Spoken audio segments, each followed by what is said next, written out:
सेना जमीन घोटाले मामले में ईडी लगातार जांच कर रही है और छवि रंजन से लगातार पूछताछ कर रही है। जैसे जैसे पूछताछ का दायरा बढ़ता जा रहा है, एक नया पन्ना, एक नया अध्याय शुरू हो जा रहा है और रोज एक नया चेहरा निकल के सामने आ रहा है। आपको बता दें कि जमीन घोटाले में निलंबित आईएएस छवि रंजन को ईडी ने 4 दिनों के रिमांड पर फिर से लेने के बाद आज तीसरे दिन भी ईडी छवि रंजन से पूछताछ कर रही है। साथ ही कई जमीन कारोबारी से पूछताछ की जा रही है। आपको बता दें कि छवि रंजन को ईडी ने 4 मई को गिरफ्तार किया था। 5 मई को अदालत में पेश किया गया, जहां से उन्हें जेल भेज दिया गया था और ईडी 7 मई को सुबह पूछताछ के लिए अपने साथ ले गई। सेना की जमीन घोटाले में 4 जून 2022 को बरियातू थाना में प्राथमिकी दर्ज कराई गई थी और इसी फर्जीवाड़े के अन्य जमीन की फर्जीवाड़े की ईडी जांच जारी है।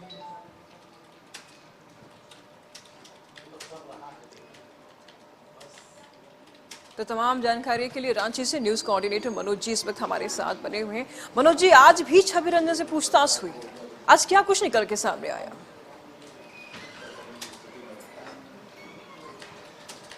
पूछताछ में क्या कुछ निकल करके सामने आया है, इसका खुलासा अभी ईडी के अधिकारियों ने नहीं किया है। लेकिन आज तीसरे दिन जब दोबारा रिमांड पर लिया गया है छवि रंजन को, तो आज भी उनसे पूछताछ की जा रही है। और आप देख सकती हैं कि यहाँ पे अभी मैं ईडी के दफ्तर के आगे ही खड़ा हूँ और काफ़ी कड़ी सुरक्षा के बीच में उनसे पूछताछ की जा रही है। और जो संबंध है, जो जमीन घोटाले से जुड़े हुए जो तमाम लोग हैं, बात चाहे जमीन दलालों की करे, बात चाहे बिल्डरों की करे, बात चाहे उन व्यवसायियों की करे जो गलत तरीके से फर्जीवाड़ा करके जिन्हें जमीन उपलब्ध कराई गई है, उनके साथ संबंधों को लेकर के किस तरीके से हुई है, क्या लेन देन हुआ है, इन सारे चीज़ों की पड़ताल जो है इस पूछताछ में ईडी कर रही है। पिछले दिनों जो इनके अलावे जो अन्य 7 लोग गिरफ्तार हुए हैं, जिसमें एक आईए है और उसके अलावे जो 6 जमीन दलाल हैं, उन सबों ने जो पूछताछ में जो जानकारी दी थी, उन जानकारियों के आधार पे जो प्रश्न सामने आए हैं, जो सवाल उठ रहे हैं, उन सवालों का जवाब भी इनसे पूछा जा रहा है। तो एक तरह से कहा जाए ईडी की जांच जो है वो चल रही है, पूछताछ चल रही है और कई नए तथ्य जो है उजागर हो रहे हैं। इस बीच अगर हम बात करेंगे तो इसमें एक नई चीज़ जुड़ गई है कि पूर्व मुख्यमंत्री बाबूलाल मरांडी ने एक मुख्यमंत्री को पत्र लिख करके अपने कार्यकाल से, जब से झारखंड बना है तब से लेकर के अब तक जितने भी जमीन के बड़े जो हस्तांतरण हुए हैं, जो ज़मीन के हस्तांतरण हुए हैं, जिसपे थोड़ी भी गलत चीज़ें पाई गई हैं या उसमें आशंका है, उन सब की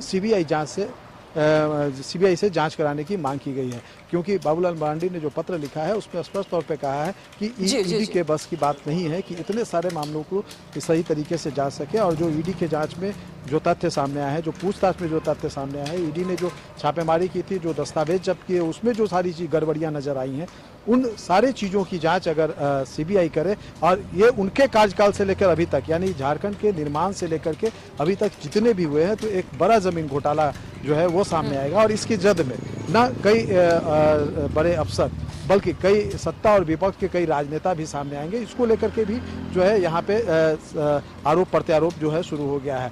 विपक्ष जो है जो बाबूलाल मरांडी की मांग को सही ठहरा रहा है। कई नेता जो है विपक्ष के, बीजेपी के, वो कह रहे हैं कि ये सही है कि जिस तरीके से परत दर परत उधर रही है इस जमीन घोटाले में, बाबूलाल मरांडी ने सीबीआई जांच की मांग करके गलत नहीं किया है। वहीं दूसरी तरफ सत्ता पक्ष के लोग ये सवाल उठा रहे हैं कि बाबूलाल मरांडी अगर बात करते हैं अपने कार्यकाल से लेकर के अभी तक, तो उनके पार्टी में भी जो है इसको लेकर के विरोध होगा। उनके पार्टी के भी कई नेता नहीं चाहेंगे कि इन सारे चीज़ों की जांच हो। तो एक तरह से कहा जाए आरोप प्रत्यारोप चल रहा है, लेकिन उन सब के बीच जो है ईडी अपनी काम कर रही है। ईडी अपनी जांच को तेज की हुई है, पूछताछ कर रही है और इसके जद में और भी कई लोग आएंगे। आने वाले दिनों में ईडी की छापेमारी भी होगी, कई और लोगों से पूछताछ होगी। इस बात की संभावना से इनकार नहीं किया जा सकता। जी निशु।